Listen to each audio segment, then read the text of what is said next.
Training college of nursing तुमच्या समोर प्लुरलिस्टिक society इम्पॅथी and inclusion या विषयावर नाटक सादर करीत आहोत.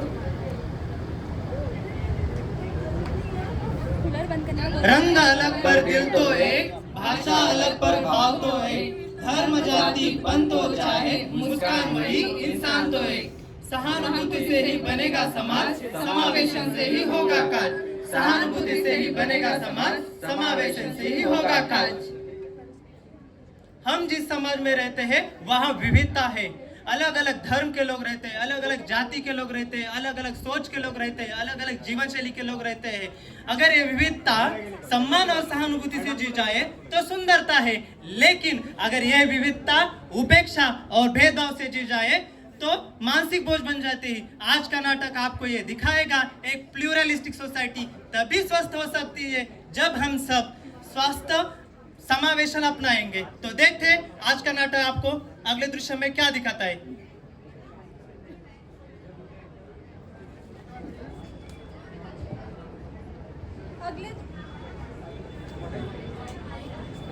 अगले दृश्य में अब हम ये देखेंगे कि टीचर अपने बच्चों को इंक्लूजन और एम्पैथी के बारे में क्या बताते हैं. अरे अरे देखो देखो राहुल अरे अरे राहुल, अरे देखो ये कैसा दिखता है देखो. अरे सुनो सुनो सुनो सुनो तुम्हें पता है ये एग्जाम में फेल हो गया. अरे यार हमेशा 0 मार्क पड़ते हैं. मैम आ गई मैम आ गई मैम आ गई.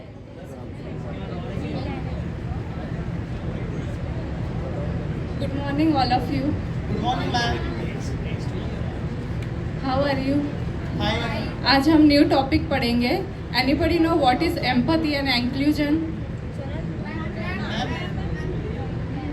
मैम राहुल को भी बोलने दीजिए, ये हमेशा चुप रहता है, पता नहीं है भी या नहीं. अरे शांत रहो, ऐसे किसी की चुप्पी का मजाक नहीं उड़ाना चाहिए. हर किसी की दुनिया अलग होती है. बिल्कुल सही कहा सारिका. याद रखो, हर व्यक्ति की भावनाओं का सम्मान करना ही सच्ची शिक्षा है. राहुल, अगर कभी मन भारी लगे तो मुझे बताना. दोस्त सिर्फ खुशियाँ बांटने के लिए नहीं, गम बांटने के लिए भी होते हैं. अरे हमें राहुल से बात नहीं करनी, ये किसी से बात नहीं करता, हमेशा शांति रहता है. हाँ सही कहा अंकिता तुमने, ये सबसे अलग है और हमें शांति रहना, हमें इसके साथ बात नहीं करनी चाहिए, सही रहता है. चलो चलो.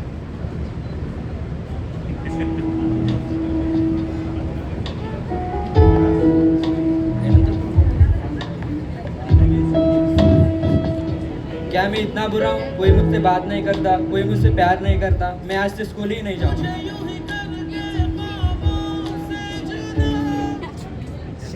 राहुल बेटा, कब तक कमरे में रहोगी? मैं कब से आवाज दे रही हूँ, खाना ठंडा हो रहा है. माँ मुझे भूख नहीं, मुझे अकेला छोड़ दो. क्या हो राहुल, कुछ तो बताओ. कुछ नहीं माँ, बस मुझे अकेला छोड़ दो. अजी सुनते हो? क्या हो राहुल की माँ? ये बच्चा दिन ब दिन चुप होता जा रहा है, ना घर वाले से बात करता है ना दोस्तों के साथ खेलने जाता है. क्या हो राहुल, कुछ तो बताओ. सब मुझे अकेला समझते हैं माँ. मुझे लगता है मैं इस भीड़ का हिस्सा ही नहीं हूँ.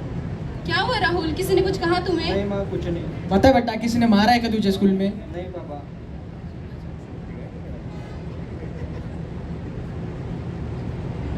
अब आगे के दृश्य में हमें ये दिखाया जाएगा कि त्योहारों की तैयारी शुरू है. सुनिए सुनिए, हमारे त्योहार में आप सबका स्वागत है. हम लोग मिलकर खुशियाँ मनाएंगे. अरे आप तो अलग दम से हो, आपके त्योहार में हमारा क्या लेना देना.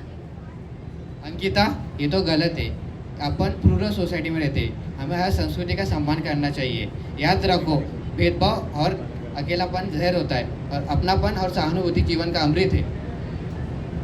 सही कहा अर्जुन तुमने. हम जिस देश में रहते हैं वहाँ पे अलग अलग प्रकार की संस्कृति एक साथ मिलजुल कर रहती है, तो हम क्यों नहीं रह सकते. हम क्यों भेदभाव करते हैं कि ये अलग जात के वो अलग जात का है. हमें एक साथ मिलजुल कर रहना चाहिए.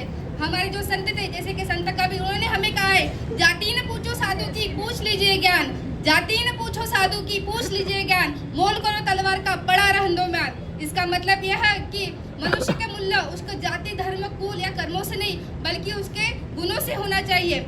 जिस प्रकार तलवार की कीमत उसकी धार और शक्ति होती है, उसी प्रकार मनुष्य का सम्मान उसका गुण व्यवहार और बुद्धि होती है, ना कि उसका बाहरी पहचान और जाति धर्म. तो हम क्यों भेदभाव करते हैं. चलो हम सब मिलकर इनका त्योहार मनाते हैं. चलिए सबका सम्मान, भेदभाव मिटाएंगे. बढ़ाएंगे. सबका सम्मान, यही है पहचान. भेदभाव मिटाएंगे. अपनापन अब आगे के दृश्य में हम ये देखेंगे कि राहुल अकेलेपन से परेशान है। स्कूल में बच्चे उसे चिढ़ा रहे थे, उसकी वजह से वो धीरे धीरे डिप्रेशन में जा रहा है। तो उसके माता पिता उसे समझाते हैं कि बेटा तू ऐसा मत कर, अकेले अकेले मत रहा कर, दोस्तों के साथ घुल मिल कर रहा कर। और वो फिर भी उनकी बातें नहीं सुनता, तो फिर वो निर्णय लेते हैं कि हमें राहुल को काउंसलर के पास लेके जाना चाहिए। अजी सुनिए, मैं क्या बोल रही थी, राहुल की तरफ आप ध्यान क्यों नहीं देते हो? आजकल वो बहुत अकेले अकेले रहने लगा। ठीक क्यों रहे हो तुम राहुल की माँ, पर मुझे ऐसा लगता है कि हमें इसे काउंसलर के पास लेकर जाना चाहिए। ठीक है।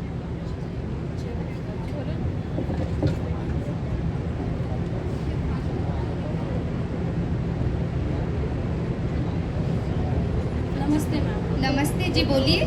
जी हमारा बेटा राहुल है, ये बहुत गुमसुम सा, शांत सा और अकेला रहता है। ना टाइम से खाता है, ना टाइम से सोता है।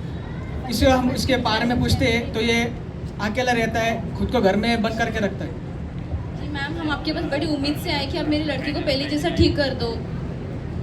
जी राहुल की मम्मी, मैं आपकी प्रॉब्लम समझ सकती हूँ। मैं समझ सकती हूँ कि आपके बेटे को क्या हुआ है। मैं इसको जल्दी से जल्द ठीक करूँगी। मुझे राहुल के साथ अकेले में बात करनी है। क्या प्लीज़ आप दोनों बाहर जाएंगे?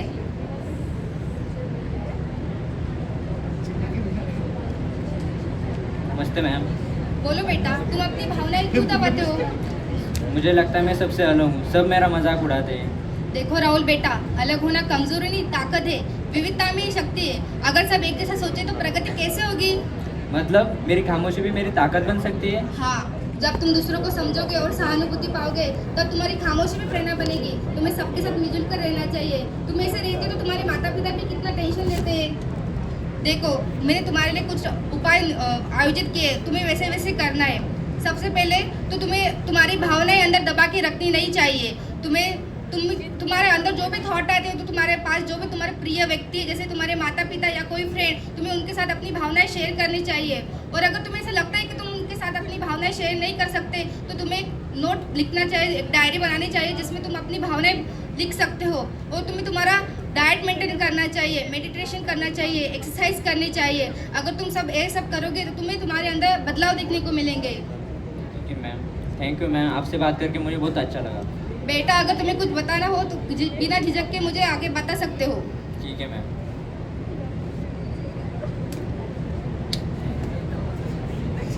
इस दृश्य में हमने ये देखा कि काउंसलर राहुल को काउंसिल करता है कि बेटा तुझे एक्सरसाइज करनी चाहिए, मेडिकेशन करना चाहिए। तेरी दिल की जो बातें वो किसी डायरी में हो या तेरे पास का कोई तेरा दोस्त, तेरे माता पिता, तेरे सबसे करीब जो है उसे बतानी चाहिए, तब तेरा मन हल्का होगा। सबके साथ घुल मिल कर रहना चाहिए। और काउंसलर के समझाने के बाद राहुल भी धीरे धीरे डिप्रेशन से, जो अकेला रह रहा था, गुमसुम सा था, उससे बाहर निकलता है। देखते हैं कुछ दिनों बाद स्कूल में क्या होता है।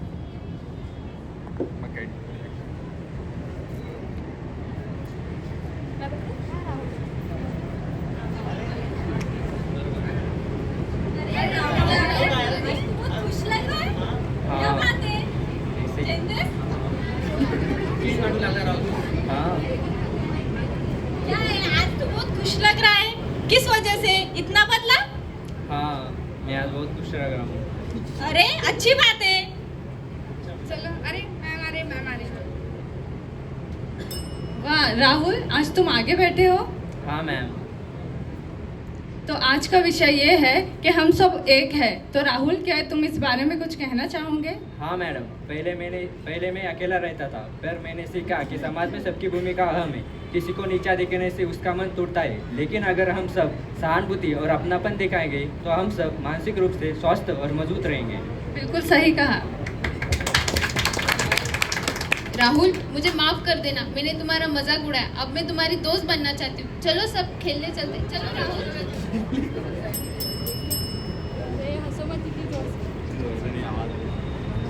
याद रखिए, समाज की असली पहचान किसी जाति, धर्म या भाषा की सोच से नहीं होती, बल्कि सहानुभूति और सम्मान देने से होती है। यही मानसिक स्वास्थ्य और अच्छा जीवन की नींव है।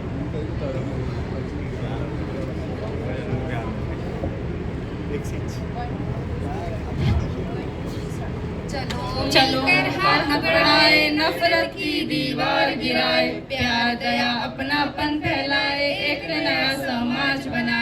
एक नया समाज बनाए, एक नया समाज बनाए। हम सब एक है, विविधता में शक्ति है। हम सब एक है, विविधता में शक्ति है। Thank you.